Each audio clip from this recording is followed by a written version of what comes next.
তো অবশেষে আমরা মন্দিরে এসে পৌঁছালাম। তো ওই দিন ছিল যেরকম গরম সেই রকম ভিড়, তো দেখতেই পাচ্ছ তোমরা। আর আমরা এইখান থেকে আমরা পান্ডা ঠিক করেছিলাম, এখান থেকে আমরা পুজোর সব জিনিস নিয়েছিলাম।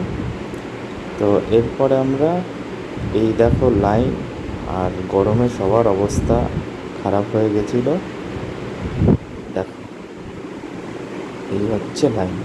বলছি সুপ্রিয়তা দিকে কোন দিকে ঢুকালা?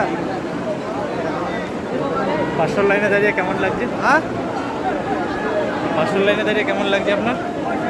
ভেতরে বলতে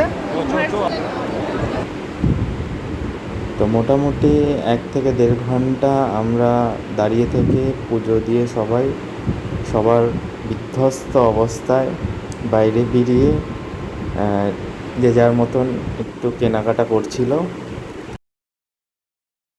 তো চলো দেখা হচ্ছে নেক্সট ভিডিওতে।